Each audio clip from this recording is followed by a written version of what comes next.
በስመ አብ ወወልድ ወመንፈስ ቅዱስ አሐዱ አምላክ አሜን። በክርስቶስ ክርስቲያን፣ በወልድ ወልደ እግዚአብሔር፣ በመንፈስ ቅዱስ መንፈሳውያን የተሰኛችሁ የኃያሉ የልዑል እግዚአብሔር ቤተሰቦች የእናታችን የቅድስት ድንግል ማርያም የአስራት የበኩራት ልጆች እንኳን ለጻድቁ ለአባታችን ለአቡነ ሀብተ ማርያም ወርሃዊ መታሰቢያ ክብረ በዓል በሰላም በጤና ደረሳችሁ። ዝክር ሚዲያችንን ሰብስክራይብ፣ ላይክ እንዲሁም ሼር በማድረግ አገልግሎታችን እንድታበረታቱ ስንል በልዑል እግዚአብሔር ስም በትህትና ቃል እናሳስባለን። ከአባታችን ከጻድቁ ከአቡነ ሀብተ ማርያም ረድኤቱ በረከቱ አማላጅነቱ አይለየን፣ አሜን። ኢትዮጵያው ጻድቅ አቡነ ሀብተ ማርያም ወር በገባ በ26 በቤተ ክርስቲያናችን ታስበው ከሚውሉት እግዚአብሔር አምላክ ቃል ኪዳን ከገባላቸው ከሰጣቸው ቅዱሳን አባቶቻችን አንዱ ኢትዮጵያዊው ጻድቅ አቡነ ሀብተ ማርያም ይገኛሉ። ታዲያ ጻድቅ አቡነ ሀብተ ማርያም ማን ናቸው? ምን ቃል ኪዳን ተሰጣቸው? እናም ያደረጉትን ተጋድሎ በጥቂቱ እንደዚህ እንተርካለን።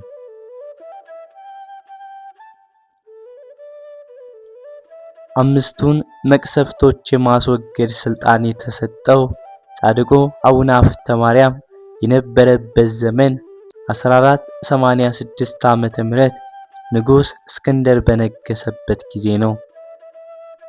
አባቱ ፍሬብሩክ እናቱ ዮስቲና ይባላሉ። ፍሬብሩክ ዮስቲና በሕገ እግዚአብሔር በሃይማኖት በትሩፋት በምግባር ጸንተው የሚኖሩ ደጋግ ክርስቲያኖችም ነበሩ።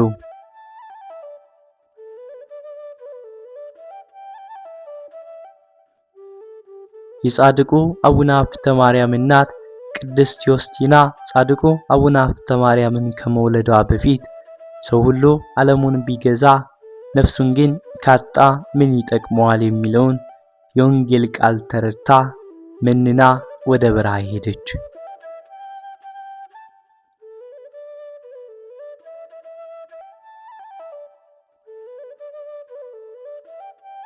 በበረሃ ውስጥም ከሰው ተለይቶ የሚኖር ባሕታዊ በዋሻ ውስጥ አገኘች። የመጣሁት ለምንና ነው፣ ጌታ በወንጌሉ ረፍትን ይዞ ወደ ኋላ የሚያርስ የለም እንዳለ ወደ ዓለም አልመለስም አለችው። ይህም ባሕታዊ ምናኔ ምንኩስና ላንቺ አልተፈቀደልሽም፣ ከሕጋዊ ባልሽ ወንድ ልጅ ትወልጃለሽ፣ እርሱም ለዓለም ሁሉ ይተርፋል፣ በጸሎትም ብዙ ሰዎችን ይጠቅማል፣ እንደ መላእክትም ክንፈ ጸጋ ተሰጥቶታል በማለት ስለ አባታችን ነገራት።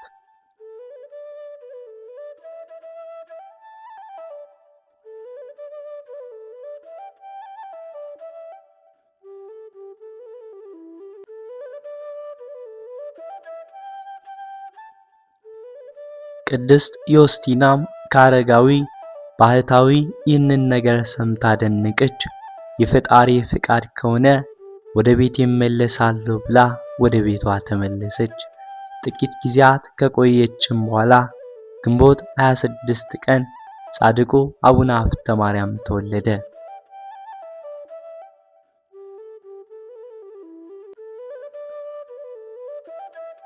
በአባቱና በእናቱ ቤት ታላቅ ደስታ ሆነ። 40 ቀን በሞላውም ጊዜ በኦሪትና በሉቃስ ወንጌል እንደተጻፈ በእግዚአብሔር ፊት ያቆሙት ዘንድ ወደ ቤተ ክርስቲያን ወሰዱት። በተጠመቀ ዕለትም ሀብተ ማርያም ተብሎ ተሰየመ።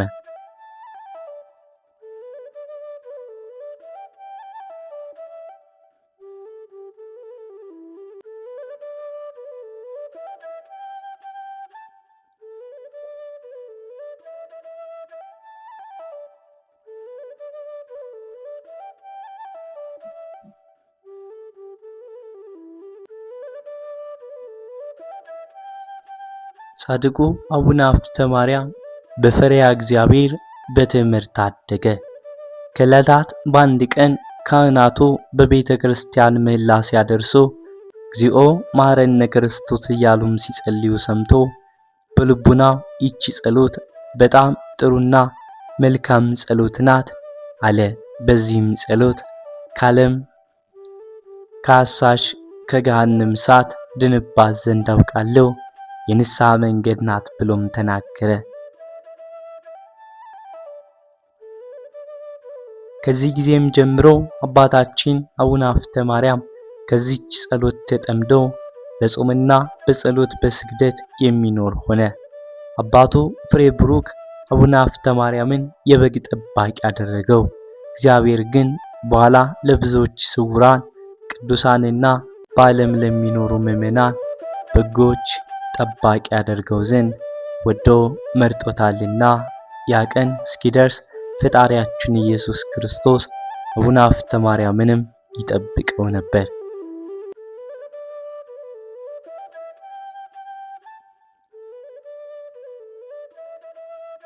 አባታችን አቡነ ሀብተ ማርያም ከአባቱ አጠገብ ተኝቶም ሳለ ሀብተ ማርያም የሚል ድምፅ በሌሊት ከሰማይ መጣ። አባቱ ባጠገቡም ተኝቶም ስለነበር የጠራው መስሎት አባቴ ሆይ አለው ሲል መለሰ። ከዚህ በፊት ቃል ከሰማይ ጠርቶት አያውቅም ነበርና እንደ ሳሙኤል ጌታዬ ባሪያ ይሰማል ተናገር አለ።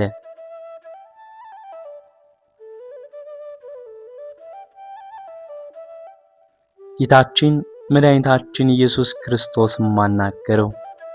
ከዚህም በኋላ አባቱ ከሀገሪቱ ታላላቅ ሰዎች አንዷን እጮኛ አጨለትና ታገባለህ አለው።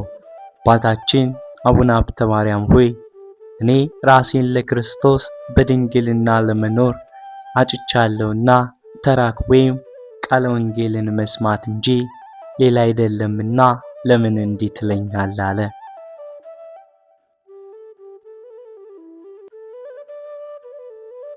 አባቱም ያለ አቡነ ሀብተ ማርያም ፈቃድ ሙሽራይቱን ለማምጣት ሄደ። አባታችን አቡነ ሀብተ ማርያምም ሀገር ጥሎ ለመሰደድ ከቤት ተደብቆ ወጣ። መንፈስ ቅዱስም በመብረቅ አምሳል አባቱን ገሰጸው። ከዚህ ድንጋጤ ምክንያት የሥጋ አባቱ ከዚህ ዓለም አለፈ፣ ወደ አምላኩም ሄደ። አባታችን አቡነ ሀብተ ማርያምም የአባቱን ዕረፍት ሳያይ አፋር ወደምትባል ሀገር ወደ አሰቦት አቡነ ሳሙኤል ገዳም ሄደ። አባ ሳሙኤል ከሚባሉ ደግ መነኩሴ ቦታም ገብቶ ኖረ። በዚያ ገዳም ውሃ ከመቅዳት፣ እንጨት ከመስበር፣ ልብስ በማጠብ፣ እህል በመፍጨት አበው መነኮሳትን ሲያገለግል ኖረ። በአባታችን ላይ መነኮሳት ተቆጥተውም ሲነሱ እመቤታችን ቅድስት ድንግል ማርያም በገሃድ ተገልጻ ትገስጻቸውም ነበር።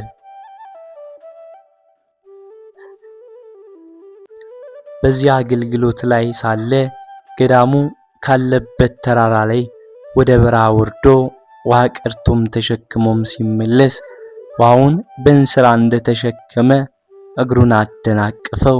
የቀዳው ውሃ ሊደፋበትና እንስራውም ሊሰበርበት ሲል ጌታ ኢየሱስ ክርስቶስ ሆይ አድነኝ፣ ተወድቅ ዘንድ አትተዋት ብሎም ጸለየ።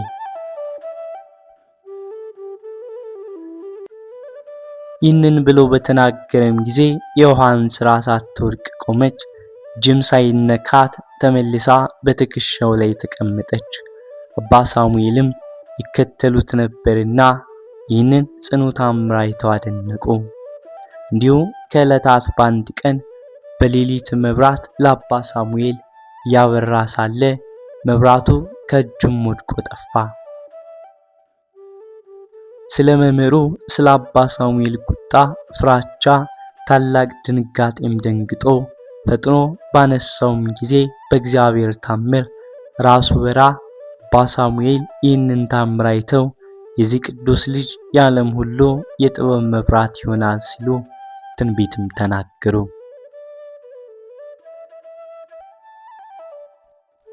በዚህ ገዳም 12 ዓመት ከትህትና ጋር እየታዘዘ ቤተክርስቲያንን እያገለገለም ኖረ።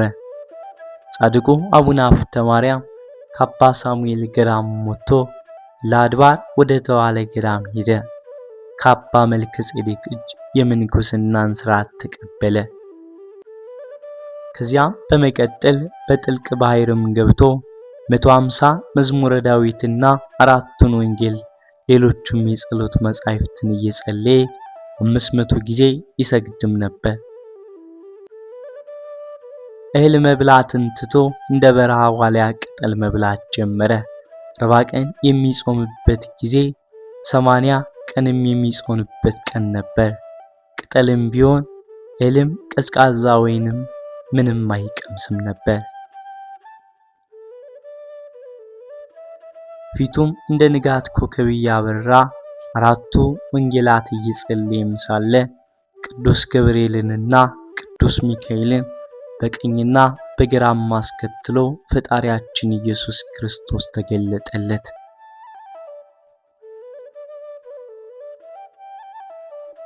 ወዳጄ ሀብተ ማርያም ሆይ ሰላም ላንተ ይሁን አለውና ያን ጊዜ አቡነ ሀብተ ማርያም ከፈጣሪው ግርማ የተነሳም ደንግጦ ከመሬት ወድቆ እንደ በድን ሆነ።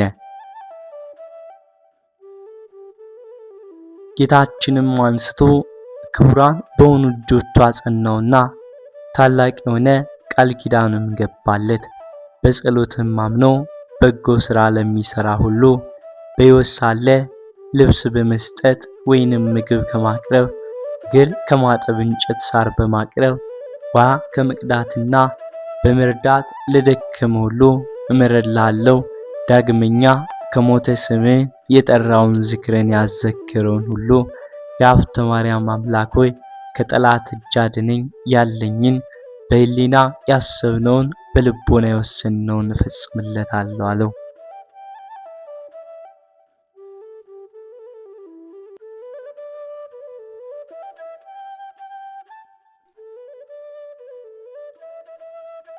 ጠላቶቻችን አጋንንትን ያጠፋልህ እና ይጠብቅልህ ዘንድ ቅዱስ ሚካኤል ካንተ አይለይም። የሰጠውን ቃል ኪዳን እንደልነሳ በራሴ ማልኩልህ። ከእናትህ ማኅፀን ጀምሮ የመንፈስ ቅዱስ ማደሪያ አድርጌ መረጥኩ እንጂ በብዙ ገድልና በድካም ብቻ የወደድኩ አይደለም። ይህንን ቃል ኪዳን ከሰጠውም በኋላ ጌታችን ኢየሱስ ክርስቶስ በክብር በብርሃን በቅዳሴ በስልጣን ወደ ሰማይ አረገ።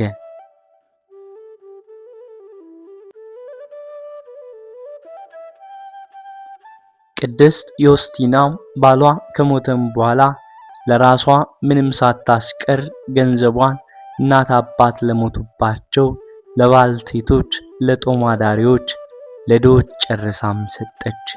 በጾም በጸሎት በስግደት ሰውነቷን አደከመች። እንዲህ ባለ ድል ሳለች ከሰማይ እንዲህ የሚል ቃል ወደ እርሷም መጣ። እኔን ለማገልገል ሴቶች፣ ወንዶች፣ ማሮችሽስ፣ ወንድሞችሽስ፣ እህቶችሽስ፣ ቤትሽስ ስለተውሽ 80 ርስት ከተሞችን 7 አክሊሎችን እነሆ አዘጋጀሁልሽ አላት። ደጋግ ስራን ሰርታ ከፈጸመችም በኋላ አረፈች። እግዚአብሔር አምላክ አስቀድሞ ተስፋውን እንደነገራት 7ቱን አክሊላት ሽልማት 80ውን አይጉራት ገነት አወረሳት። ጻድቁ አቡነ ሀብተ ማርያም ወደ ቤተ ክርስቲያን በሄደም ጊዜ ወንጌል ሲነበብ የክርስቶስ ጌትነቱን የሚናገር ወንጌል ሲነበብ ዮሴፍ በእሊሃ ለማርያም ጻድቅ ውእቱ የሚል ከቄሱ አፍ ይህንን ንባብ ሲሰማ ደንግጦ ወንጌል ወደሚነበብበት ስፍራም ሄደ። የሚያነበውን ቄስ ሲገስጸው ወዮሴፍሰ ፈሪሃ ለማርያም ጻድቅ ውእቱ በል እንጂ ብእሲያ አትበል ብሎ መከረው። ቄሱም አቡነ ሀብተ ማርያም እንዳዘዘው ከስህተቱ ወደ ቀና ንባቡም ተመለሰ። ጌታችን ኢየሱስ ክርስቶስም ተገልጦ ወዳጅ አመሰገንኩ፣ እናቴን ድንግል ማርያም ስላከበርክ እኔም በመንግሥተ ሰማያት ፍጽሜ አከብራለሁ አለው። ጻድቁ አቡነ ሀብተ ማርያም ከጌታ ጋር በተነጋገረም ጊዜ እንደ ነቢዩ ሙሴ በፊቱ ብርሃን ተሳለ። ሰዎችም የፊቱን ብርሃን አይተው መቅረቡን ፈርተው አደነቁ።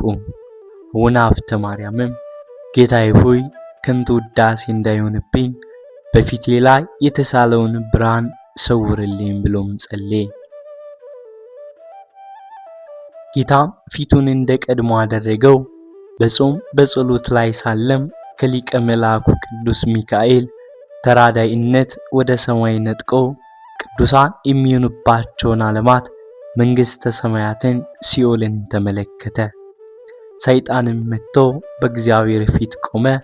በሀብተ ማርያም ላይ መከራ ጸናበት ዘንድ ፍቀድልኝ ብሎም ጮኸ፣ ተናገረ። እግዚአብሔር አምላክም በሰይጣን ላይ ተቆጥቶ በነፍሱም ከሥጋው መከራ ታጸናበት ዘንድ አልፈቅድም፣ ከእናቱ ማኅፀን ጀምሮ መርጬዋለሁና በንጽሕናና በቅድስና ኃጢአት እንዳይሠራ ዘወትር እጠብቀዋለሁ። በእርሱ ላይ ብቻም ሳይሆን በሀብተ ማርያም ጸሎት ከተማጸነኝ ሁሉ ላይ እንኳን አልሰጥህም ብሎ አሰናበተው። ሰይጣንም ይህንን ቃል ሰምቶ አብሮ እያዘነም ሄደ። አባታችን አቡነ ሀብተ ማርያም እንዲህ ባለ ሥራ ላይ ሳለ ሰውነታቸው እንደ መርግድ የሚያሸበርቅ 9 ክቡራን ሰዎች ወደ እርሱ መጡ።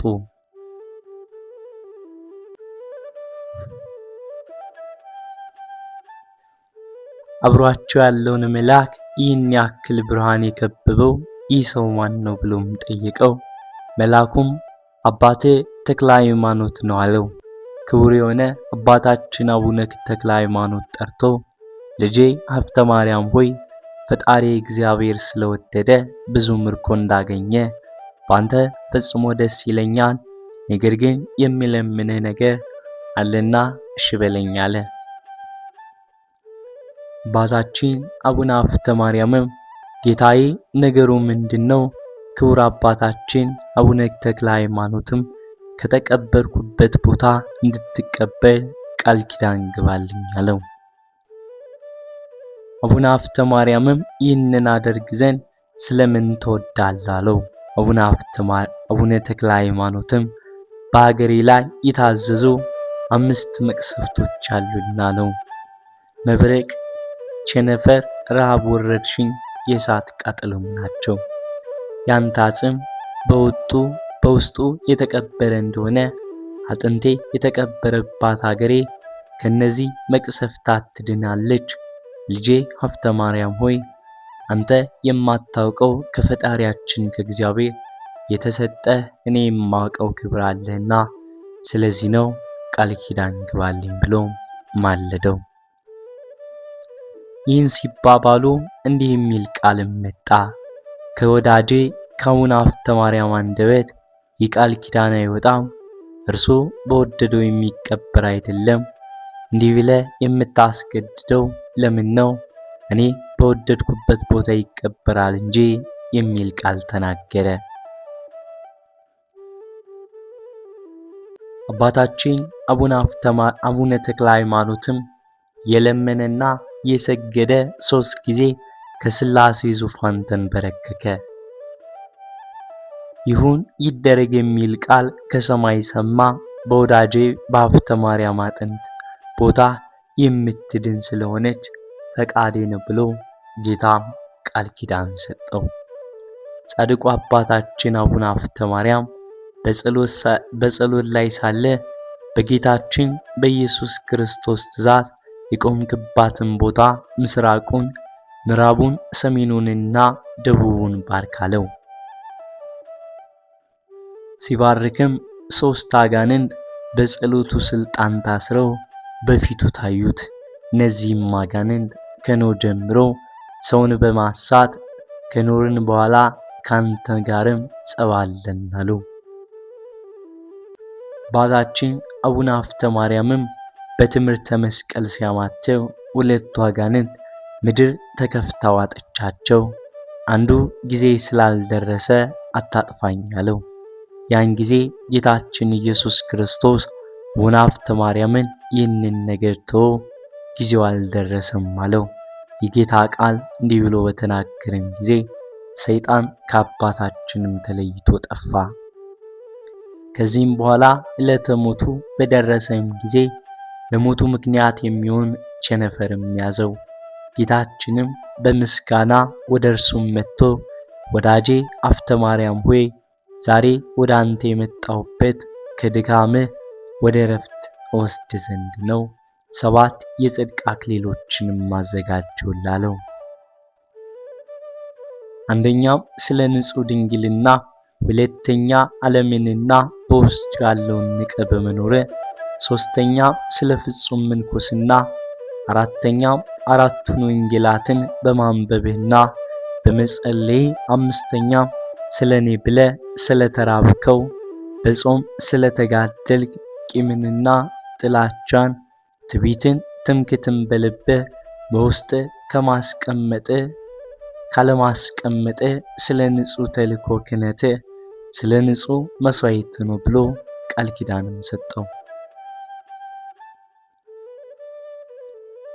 በተጨማሪም እኔ የሰጠውን ቃል ኪዳን ተስፋ አድርጎ መጽሐፈ ገድልህን ለሚጽፈው ስሙን በመንግሥተ ሰማያት በእውነት ጽፈዋለሁ። ለቤተ ክርስቲያን ዘይትን፣ ወይንን፣ ዕጣንን፣ ህብስትን እስከ ቀዝቃዛ ውሃ ድረስ ባንተ ስም መባ የሰጠውን የወደድከውን ሁሉ አደርግለታለሁ። በመንግሥተ ሰማያትም ከወዳጄ ከቅዱሳኖቼ ጋር በደስታ ኖረዋለሁ። የአቡነ ሀብተ ማርያም ፈጣሪ ኃጢአቴን ይቅር በለኝ ብሎ ያንተን ስም ጠርቶ ቢለምነኝ ኃጢአቱን አስተስርይለታለሁ ብሎ ቃል ኪዳን ገባለት። ይህንንም ካለው በኋላ ጌታችን አፉን 3 ጊዜም ሳመው። ያን ጊዜም ከመድኃኒተ ዓለም ጣዕም ፍቅር የተነሳ ነፍሱ ከሥጋው ተለየች። በሰማያዊ መላእክት ከምድራውያን ስውራን ቅዱሳን ዘንድ ታላቅ ደስታ የሆነ ኅዳር 26 ቀን አረፈ። ካህናት በመልካም ልብስ ገንዘው በዝማሬ በማኅሌት ከቅዱስ አባታችን ከአቡነ ተክለ ሃይማኖት አጽም ጋር በጻድቁ መቃብር አኖሩት። አባታችን ከአቡነ ሀብተ ማርያም ረድኤቱ በረከቱ አማላጅ